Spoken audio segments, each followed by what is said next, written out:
ខ្ញុំបាទទាំងពីរអ្នកសូមគោរពជម្រាបសួរដល់លោកគ្រូអ្នកគ្រូពុកម៉ែបងប្អូនហើយនិងក្រុមជំនុំរបស់ព្រះនៅថ្ងៃនេះខ្ញុំបាទព្រាមសាយហើយខ្ញុំបាទ Shannon Maddox នៅសប្តាហ៍នេះគឺយើងនឹងទៅសិក្សាអំពីមេរៀនទី10ដែលមានចំណងយើងថាមេរៀនពីអតីតកាលសម្រាប់ថ្ងៃអនាគតអញ្ចឹងមុននឹងចាប់ផ្ដើមសូមសូមចិត្តបានឋានជាមួយនឹងពួកយើងទាំងអស់គ្នា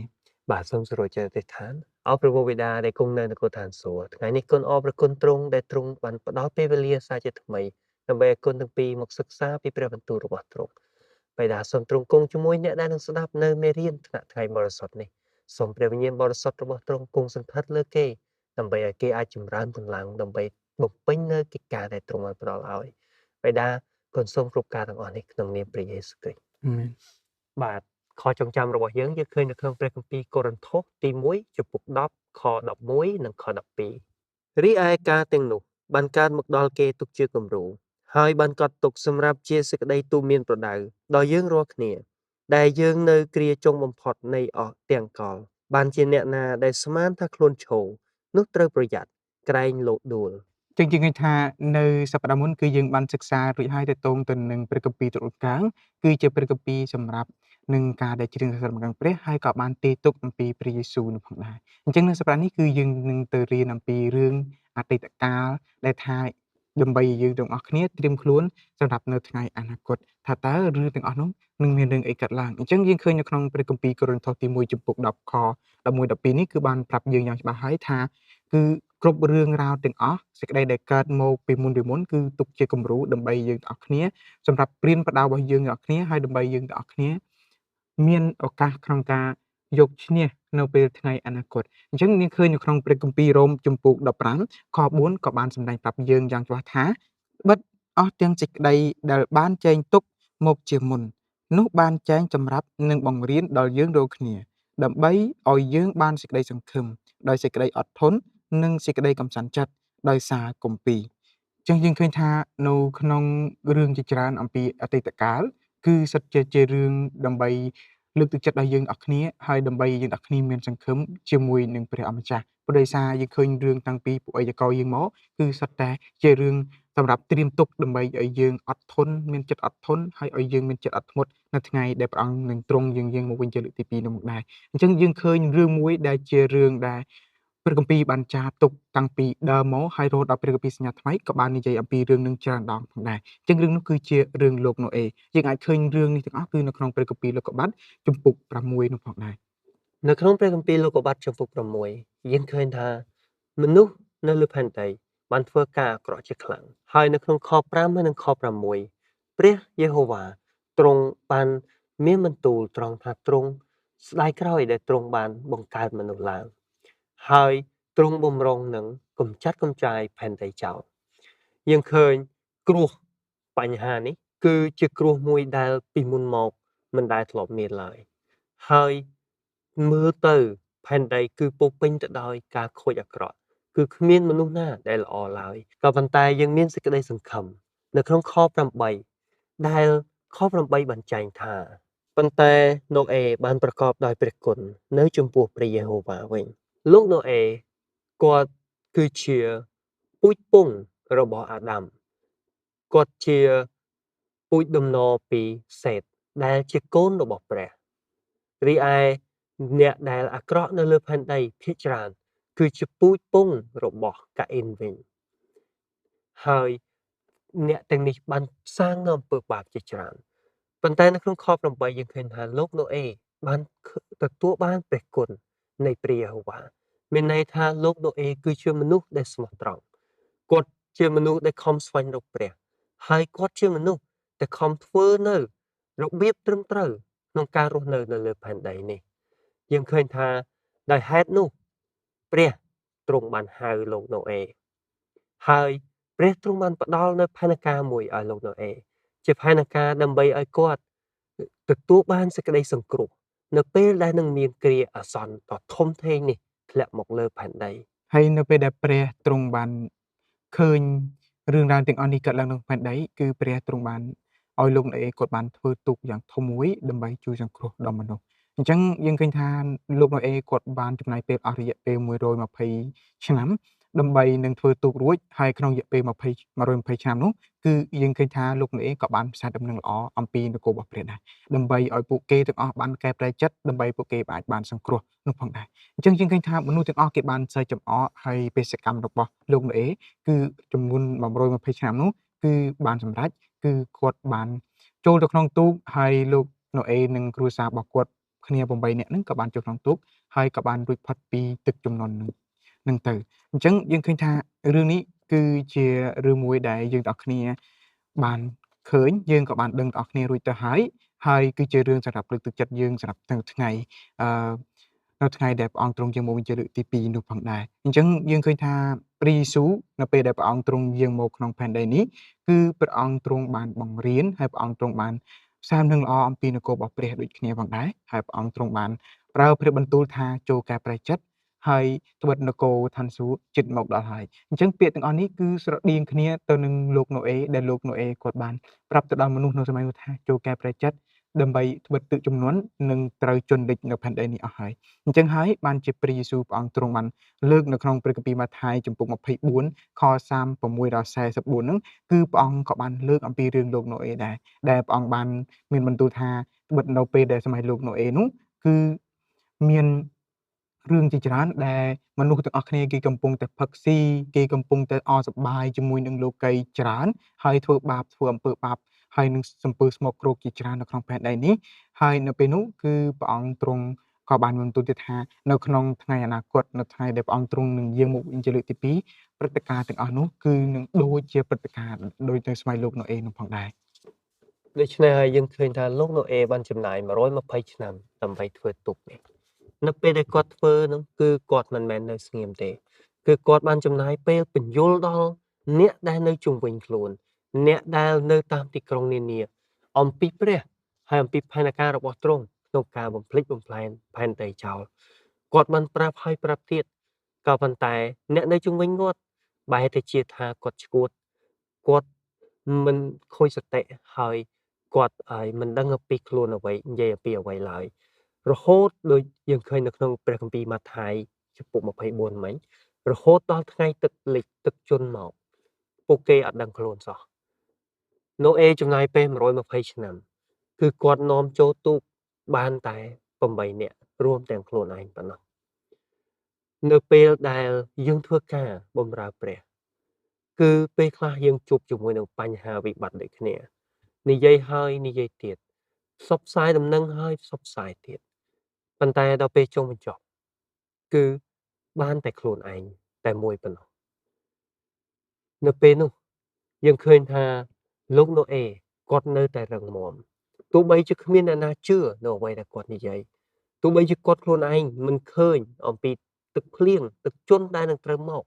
ក៏ដោយក៏គាត់នៅតែជឿព្រះបន្ទូលរបស់ព្រះហើយសេចក្តីជំនឿរបស់គាត់បាននាំឲ្យគាត់ទទួលបានសេចក្តីសង្គ្រោះនៅពេលដែលខ្ញុំអានរឿងលោកណូអេ2ដង3ដង4ដង5ដងយ៉ាងណាក៏ដោយក៏ខ្ញុំវាដូចជាមានអារម្មណ៍ថាវាប៉ះពាល់ដល់ចិត្តខ្ញុំមែនទែនដោយសារការដែលខ្ញុំទៅធ្វើការនៅកំពង់ស្ពឺគឺខ្ញុំទៅទាំងកំឡោះហើយគឺយើងទៅម្នាក់ឯងបណ្ដោយអញ្ចឹងយើងទៅអត់ទាន់ស្គាល់អីច្រើនទេអត់ទាន់ស្គាល់ទឹកដីគេច្រើនទេប៉ុន្តែដល់ពេលទៅទីនោះគឺខ្ញុំរំពឹងថាពេលខ្ញុំទៅខ្ញុំនឹងនាំមនុស្សច្រើនចូលពហិអញ្ចឹងទៅបាទខ្ញុំតែងតែមានអញ្ចឹងនៅពេលដែលទៅដល់គឺជាអកុសលពេលខ្ញុំទៅគឺខ្ញុំអត់រកអឺមនុស្សបានចូលពហិទេបាទមនុស្សបានចូលពហិខ្ញុំរកអត់បានទេអញ្ចឹងនៅពេលនោះខ្ញុំអន់ចិត្តមែនទែនខ្ញុំបាក់ទឹកចិត្តចង់ជប់ប្រើព្រះបណ្ដោយប៉ុន្តែនៅពេលដែលខ្ញុំមកលេងស្រុកខ្ញុំក៏បានប្រាប់រឿងរ៉ាវដល់លោកគ្រូរបស់ខ្ញុំហើយលោកគ្រូគាត់ក៏ប្រាប់ថាអឺសាយអីកុំភ័យអីព្រោះឯសាយយើងមើលលោកអេចំណាយពេលអស់រយៈពេល120ឆ្នាំអញ្ចឹងនៅពេល120ឆ្នាំហើយប៉ុន្តែបានដាក់ក្រុមគ្រួសាររបស់គាត់តែ8នាក់ឯងប៉ុន្តែឥឡូវសាយធ្វើម៉េចក៏ដោយកុំតែឈប់ធ្វើយើងត្រូវធ្វើរហូតអញ្ចឹងទៅបាទអញ្ចឹងដល់ពេលខ្ញុំឮពាក្យហ្នឹងហើយខ្ញុំមកអានរឿងលោកណូអេម្ដងទៀតខ្ញុំអានម្ដងទៀតហើយខ្ញុំគិតថាបើសិនជាលោកណូអេអត់ធ្វើចុះបានអ្នកណាគេធ្វើពេលហ្នឹងអញ្ចឹងមានតែត្រូវតែធ្វើអញ្ចឹងដូចគ្នាក្នុងនាមជាអ្នកបម្រើព្រះគឺបើយើងមិនធ្វើបានណាធ្វើអញ្ចឹងគឺយើងត្រូវតែខំធ្វើយ៉ាងហោចណាស់កុំតែអត់ធ្វើសោះ យើងត្រូវធ្វើធ្វើម៉េចឲ្យគេបានឮព្រះនាមរបស់ព្រះខ្លះទៅអញ្ចឹងខ្ញុំក៏ធ្វើរហូតអស់រយៈពេល1ឆ្នាំហ្នឹងអ្វីដែលខ្ញុំសមិទ្ធផលដែលខ្ញុំទទួលបានគឺខ្ញុំនៅតែរក្សាបាននៅក្នុងចំណោមចាស់ៗដែលគាត់បែរពីព្រះគាត់បានមកថ្វាយបង្គំវិញជាប់លាប់ដូចគ្នានោះផងដែរអញ្ចឹងអានេះគឺអ្វីដែលខ្ញុំចង់ចែករំលែកព្រោះអានឹងជារឿងដែលប៉ះពាល់ដល់ជីវិតរបស់ខ្ញុំមែនទែនដែលខ្ញុំជំហានដំបូងដែលរៀនចប់គឺទៅធ្វើការងារបរមព្រះគឺជប់រឿងនឹងបណ្ដោយបាទអញ្ចឹងនៅក្នុងរឿងលោកណូអេនេះគឺជារឿងមួយសម្រាប់ដាស់តឿនយើងទាំងអស់គ្នាដើម្បីឲ្យយើងទាំងអស់គ្នាមានជំនឿរឹងមាំនៅពេលដែលយើងធ្វើការងារបម្រើព្រះ យើងឃើញថាលោកណូអេគាត់មានសេចក្តីជំនឿរឹងមាំហេតុអីបានគាត់មានសេចក្តីជំនឿរឹងមាំគឺដោយសារតែគាត់រស់នៅគៀកជាមួយនឹងព្រះហើយការរស់នៅរបស់គាត់គឺរបៀបនៅស្រុកស្រែនៅជនបទគាត់ចំណាយពេលនៅក្នុងធម្មជាតិគាត់សិក្សាអំពីព្រះដោយស្ដាប់ឮសំឡេងទ្រង់នៅឆ្ងាយពីកន្លែងកន្លែងដូចទីក្រុងជាដើមក៏ប៉ុន្តែរឿងមួយទៀតដែលមានគ្រោះមហន្តរាយកើតឡើងដែរគឺយើងឃើញនៅក្នុងព្រះគម្ពីរលោកុបាទដែរហើយរឿងនេះតកតងជាមួយនឹងគ្រួសារមួយដែលបានចូលទៅរស់នៅក្នុងទីក្រុងទាំងនោះហើយពួកគាត់បានជួបជាមួយនឹងវិបត្តិគ្រាវេទនាការឈឺចាប់ខ្លាំងមែនទែនរឿងនេះយើងឃើញចាប់ផ្ដើមនៅក្នុងព្រះគម្ពីរលោកុបាទចំពុក13ដែលជាសាច់រឿងរបស់លោកឡុតហើយនៅពេលនោះលោកអាប់រ៉ាហាំហើយនិងលោកឡុតបានរស់នៅជាមួយនឹងគ្នាពួកគេបានមានរបស់ទ្រព្យជាច្រើនហើយនៅពេលដែលយើងមានរបស់ទ្រព្យច្រើនដូចគ្នាគឺយើងនឹងចាប់ផ្ដើមឆ្លោះគ្នាហើយរឿងនោះក៏កើតឡើងសម្រាប់លោកអាប់រ៉ាហាំហើយនិងលោកឡុតផងដែររហូតដល់ថ្នាក់នៅក្នុងខ10ដល់ខ13គឺអាប់រ៉ាហាំបានប្រាប់ទៅឡុតថាសូមក្រឡេកមើលហើយយើងនឹងចែកទឹកដីកាណាននេះជាពីរហើយលោកឡុតក៏បានក្រឡេកមើលទៅឃើញវាលយ៉ូដានដែលមានទីក្រុងសូដុំហើយនិងហ្គម៉ូរ៉ាជាវាលមួយដែលសម្បូរទៅដោយស្មៅកន្លែងដែលអាចឃ្វាលជៀមឃ្វាលសត្វដែលឡុតគាត់មានជាច្រើននោះបានយ៉ាងស្រួលហើយនៅត្រង់កន្លែងនោះគឺស្អាតក៏ពីថាស្អាតដូចតំបន់អេដានពីមុនចឹងលោកឡុតគាត់បានកលេចទៅឃើញកន្លែងស្រួលគាត់បានឃើញមានកន្លែងស្អាតមានទឹកមានស្មៅមានទីក្រុងស្រួលគាត់មានទំនាក់ទំនងជាមួយនឹងអ្នកដទៃហើយគាត់គិតថានៅពេលនេះខ្ញុំបានរើសកន្លែងដែលស្រួលជាងគេហើយដូច្នេះគាត់ក៏រើសយកកន្លែងស្រួល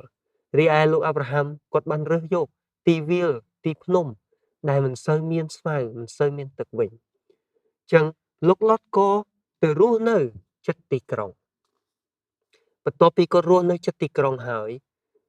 ជាយូរទៅគេបាននាំគាត់ទៅសង់ផ្ទះនៅក្នុងទីក្រុងដែរហើយជីវិតរបស់គាត់ក៏ចាប់ផ្ដើម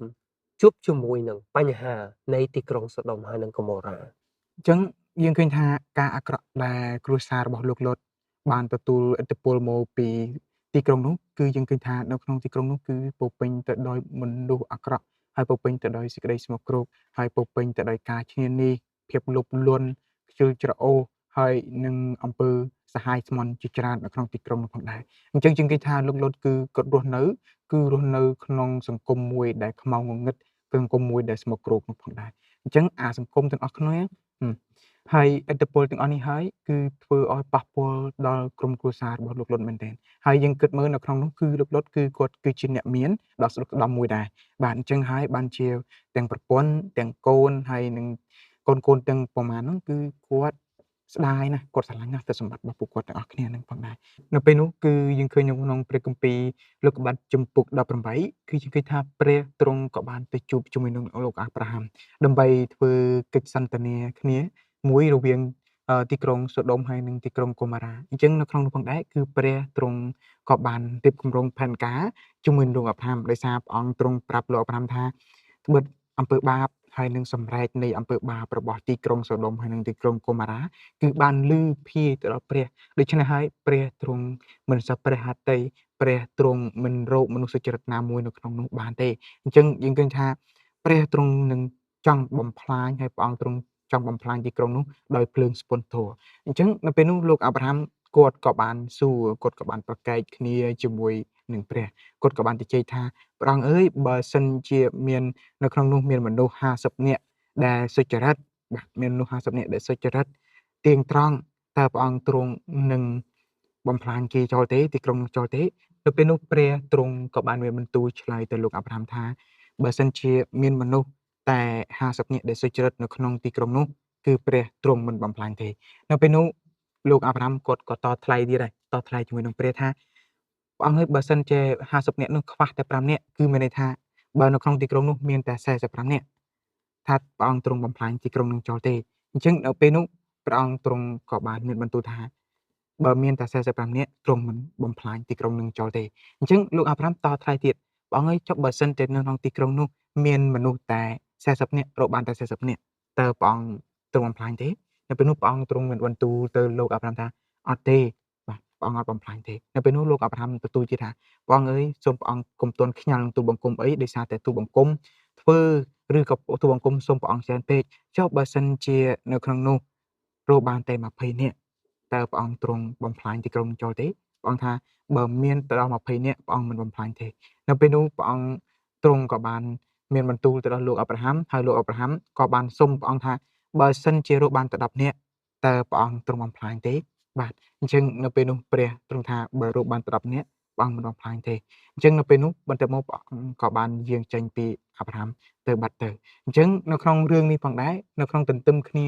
រឿងទន្ទឹមគ្នានេះគឺមានទេវតា2នាក់ក៏បានចាកចេញទៅទីក្រុងសូដុំនិងទីក្រុងកូម៉ារ៉ាចឹងយើងគិតថានៅពេលដែលទេវតាទាំង2នាក់បានដើរចូលទៅក្នុងទីក្រុងសូដុំនិងកូម៉ារ៉ានេះគឺចូលយើងកាត់ទៅដល់ផ្ទះរបស់លោកលុតនៅពេលនោះលោកលុតក៏បានអញ្ជើញ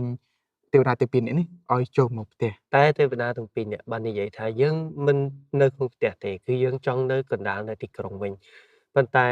លោកលតគាត់ទទូចអង្វរគេហើយដូច្នេះគេក៏បានចូលទៅក្នុងផ្ទះរបស់គាត់បានធ្វើចំណីអាហារទុកសម្រាប់ពួកគេរួចមកនៅពេលល្ងាចឡើងបរោះនៃទីក្រុងនោះទាំងមូលក៏មកជុំគ្នាមកមូលជុំគ្នានៅមុខផ្ទះលោកលតហើយគេបានស្រែកហៅលោកលតប្រាប់ថាចូលនាំ2នាក់នោះដែលចូលក្នុងផ្ទះរបស់ឯងចេញមកក្រៅដើម្បីឲ្យយើងបានស្គាល់គេប៉ុន្តែការនេះធ្វើឲ្យលោកលតគាត់មិនពេញចិត្តហើយលោកលតថាកុំអីបងប្អូនអើយគេគឺជាមិត្តសម្លាញ់របស់ខ្ញុំបាននាំគេចូលផ្ទះខ្ញុំហើយចូលគុំធ្វើអ្វីដល់គេឡើយក៏ប៉ុន្តែអ្នកដែលនៅជុំវិញទីក្រុងហ្នឹងគឺគេកាន់តែឆោឡោឡើងហើយគេក៏ស្រែកថាយីអានេះហ៊ានចូលមកទីក្រុងយើងឥឡូវចង់ចេះព្រានប្រដៅយើងផងណាចឹងគាត់ក៏ភ័យជាខ្លាំងហើយយើងឃើញថាគ្រាវេទនាមួយដែលអាចជាគ្រោះថ្នាក់ដល់ជីវិតរបស់លោកលតគឺនឹងអាចកើតឡើងហើយនៅពេលនោះពួកទេវតាទាំងពីរក៏ទាញលោកលតចេញពីទ្វារបិទទ្វារនោះហើយក៏ធ្វើឲ្យបរិសុទ្ធទាំងអស់នោះខ្វាក់ភ្នែកមើលអីមិនឃើញរហូតដល់ពួកគេទ្រាំមិនបានហើយក៏វិលទៅរកកន្លែងរបស់គេរៀងៗខ្លួនវិញទៅដូច្នេះទេវតាទាំងពីរក៏ប្រាប់ដល់លតថាតើអ្នកមានសាច់ញាតិបងប្អូនឬក៏សាច់ថ្លៃណានៅក្នុងទីក្រុងនេះចូលទៅប្រាប់គេឲ្យត្រៀមខ្លួនរត់ចេញពីទីក្រុងនេះទៅដោយសារព្រះនឹងបំផ្លាញទីក្រុងនេះចោលហើយលោកលតក៏បានទៅមែនគាត់ទៅសួរដល់សាច់ថ្លៃរបស់គាត់ទៅប្រាប់គេអំពីបញ្ហាដែលនឹងត្រូវមកដល់ក៏ប៉ុន្តែសាច់ថ្លៃរបស់គាត់បែរជាសើចចំអកដាក់គាត់វិញថាមនុស្សនេះប្រហែលជាឈួតហើយចឹងលោកលតគាត់មានតែគ្រួសាររបស់គាត់4នាក់ប៉ុណ្ណោះប្រពន្ធរបស់គាត់មួយហើយកូនស្រី2ដែលនៅក្រមុំទាំងកូនរបស់គាត់ខ្លួនឯងក៏មិនជឿដល់គាត់ទៀតផងដូច្នេះហើយមានតែ4នាក់នៅក្នុងទីក្រុងហើយយើងឃើញថាលោកអាប់រ៉ាហាំបានសុំព្រះថាបើសិនជាមានដល់10នាក់នោះទីក្រុងនឹងបានសង្គ្រោះប៉ុន្តែយើងឃើញមានតែ4នាក់អញ្ចឹងការបំផ្លាញទីក្រុងនេះនឹងត្រូវតែមកដល់ហើយការបំផ្លាញនោះគឺនឹងមកឆាប់អញ្ចឹងយើងឃើញថានៅពេលវេលាដែលទេវតាបានប្រាប់ដល់លោកលុតគឺជាពេលព្រលប់អញ្ចឹងហើយបានជាលុះព្រឹកឡើងគឺអត់មានអ្នកណាទៅទេបាទ គ្រួសារលោកលត់ប្រពន្ធលោកលត់កូនទាំងពីរនាក់របស់គាត់ហ្នឹងគឺអត់មានរត់មានីថាចាក់ចេញទេប៉ុន្តែទេវតាក៏បានចាប់ដៃហើយនាំគ្រួសារលោកលត់ទាំងប្រពន្ធរបស់គាត់ហ្នឹងបានចាក់ចេញពីទីក្រុងសូដុមនិងកុមារាទៅហើយទេវតានោះក៏បានប្រាប់ផងដែរថាបើសិនជាអ្នកណាងាកក្រោយទៅមើលទីក្រុងសូដុមនិងកុមារានោះនឹងត្រូវកើតជាបង្គោលអំបិលស្លាប់ជាមិនខានអញ្ចឹងនៅពេលដែលពួកគាត់បានចាក់ចេញពីទីក្រុងសូដុមនិងកុមារាបានផុតឆ្ងាយហើយគឺយើងឃើញថាព្រះទ្រង់ក៏បានទម្លាក់ភ្លើងស្ពុនធัวដើម្បីបញ្ឆេះទីក្រុងនោះអស់ទៅហើយនៅពេលដែលឃើញភ្លើងឆេះច្រើនគឺប្រពន្ធរបស់លោកលុតគឺគាត់បានងាកក្រោយហើយនៅពេលដែលគាត់ងាកក្រោយគឺគាត់បានកើតបង្គោលអំបិលស្លាប់បាត់ទៅអញ្ចឹងនៅសល់តែលោកលុតហើយនិងកូនស្រីរបស់គាត់ពីរនាក់ដែលរួចផុតជីវិតនៅគ្រាពេលនោះផងដែរអញ្ចឹងយើងឃើញថានៅក្នុងរឿងនេះគឺយើងឃើញថាព្រះទ្រង់ចង់បង្រៀនយើងជាច្រើនទាក់ទងទៅនឹងរឿងដំណើរជីវិតរបស់យើងជាគ្រីស្ទាននៅសប្តាហ៍នេះ តើយើងអាចរៀនមេរៀនអ្វីខ្លះអំពីរឿងរបស់លោកលត់យើងឃើញថាមេរៀនទី1ដែលសំខាន់ជាងគេគឺការរស់នៅកន្លែងរស់នៅរបស់យើងតើយើងកំពុងតែរស់នៅក្នុងកន្លែងរូងនៃតោឬក៏យ៉ាងណាតើ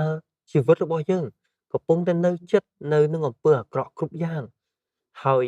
តើវាកំពុងតែប៉ះពាល់យ៉ាងណាទៅកាន់ជីវិតរបស់យើងតើវាប៉ះពាល់ដល់សាច់ញាតិយើងយ៉ាងណា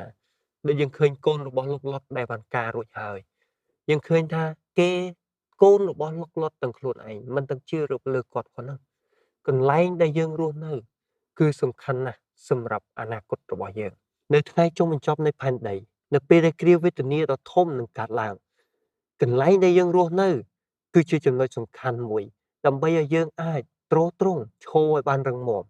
នៅក្នុងសេចក្តីជំនឿរបស់យើងចំណុចមួយទៀតដែលយើងអាចលើកមកបានគឺតកតងជាមួយនឹងលោកអាប់រ៉ាហាំហើយនឹងព្រះលោកអាប់រ៉ាហាំគាត់ទទូចអង្វរសម្រាប់រាជរបស់ទ្រង់អង្វរសម្រាប់រាជរបស់ព្រះទទូចអង្វររហូតតលតែគាត់គិតថាប៉ុណ្្នឹងហើយល្មមក៏ប៉ុន្តែខ្ញុំជឿជាក់ថាបើគាត់ទទូចអង្វរតទៀតក៏ព្រះនឹងលើកលែងឲ្យគាត់ដែរចឹងយើងឃើញថាការទទូចអង្វរទៅកាន់ព្រះគឺជាការងារមួយដែលយើងជារាជរបស់ទ្រង់ត្រូវតែធ្វើជារៀងរាល់ថ្ងៃយើងត្រូវតែទទូចអង្វរសូមឲ្យព្រះទ្រង់មានព្រះハរតីអាណិតអាសូរដល់រាជរបស់ទ្រង់ហើយយើងឃើញថាអត្តចរិតរបស់ព្រះមួយនៅក្នុងចំណុចនេះគឺទ្រង់មានព្រះハរតីក្ដួលអាណិតទ្រង់មានចិត្តមេត្តាករុណាទ្រង់ស្រឡាញ់ដល់រាជរបស់ទ្រង់គឺទ្រង់ចង់ឲ្យរាជរបស់ទ្រង់រួចជីវិតហើយដូចយើងឃើញលោកលត់ហើយនឹងគ្រួសាររបស់គាត់គឺព្រះទ្រង់មានចិត្តមេត្តាករុណាចំពោះគ្រួសាររបស់គាត់បានជាទ្រង់ផ្ដល់ឱកាសឲ្យគាត់រត់ឲ្យរួចពីទីក្រុងសូដុំយើងឃើញថានៅក្នុងរឿងទាំងពីរនេះទាំងរឿងលោកណូអេហើយនិងរឿងលោកលុតគឺយើងឃើញថាគឺសុទ្ធតែជារឿងអំពីអតីតកាលទាំងអស់ក៏ប៉ុន្តែវាអាចជារឿងដែលសម្រាប់ឲ្យយើងអ្នកគ្នាត្រៀមទុកនៅពេលដែលយើងជួបនៅថ្ងៃដែលព្រះអង្គទ្រង់យាងមកវិញជីវិតលើកទី2គឺជាថ្ងៃដែលលំបាកដ៏ធំធេងដែលព្រះទ្រង់បានទាយទុកឲ្យយើងនោះហើយគឺយើងឃើញថានៅថ្ងៃដែលព្រះអង្គយាងមកលើកទី2នោះគឺមនុស្សទាំងអស់គ្នានឹងទទួលនៅបានសេចក្តីវេទនាជាច្រើនដូច្នេះហើយសង្ឃឹមថាពុកម៉ែបងប្អូនគ្នានឹងយល់ហើយពុកម៉ែបងប្អូនគ្នានឹងខិតខំប្រឹងប្រែងសិក្សាព្រះគម្ពីរទទូចអង្វរដល់ព្រះដើម្បីឲ្យព្រះប្រទានសេចក្តីជំនឿដល់យើងហើយទទូចអង្វរដល់ព្រះដើម្បីឲ្យព្រះទ្រង់ប្រទាននៅសេចក្តីមេត្តាករុណាហើយព្រះអង្គទ្រង់ឲ្យទ្រង់នឹងជួយអត់ឱនទោសដល់រាជរបស់ព្រះអង្គនៅក្នុងពិភពលោកនេះទាំងមូលផងដែរអញ្ចឹងហើយខ្ញុំសូមឲ្យពុកម៉ែបងប្អូនគ្នាសូមចិត្តដើម្បីនឹងអធិដ្ឋានជាមួយនឹងពួកយើងទាំងអស់គ្នាអរគុណដាព្រះវិត្រានិងព្រះវិញ្ញាណបរិសុទ្ធដែលព្រះម្ចាស់គង់នៅខួរឋានសួគ៌ដល់គង់វត្តអីព្រះអង្គសូមអរគុណទ្រង់សម្រាប់ពេលវេលាថ្ងៃនេះដែលព្រះអង្គទ្រង់បានប្រទានជាពេលវេលាដល់ទូបង្គំដើម្បីទូបង្គំគ្រប់គ្នាមកទីនេះដើម្បីនឹងសិក្សាព្រះរបស់ព្រះអង្គផងដែរក៏សូមអធិដ្ឋានថ្វាយកិច្ចការនេះទៅអង្គម្ចាស់ព្រះយេស៊ូវគ្រីស្ទអាមែនខ្ញុំបាទទាំងពីរនាក់សូមអរគុណសូមជម្រាបលាជួបគ្នានៅវីដេអូក្រោយទៀត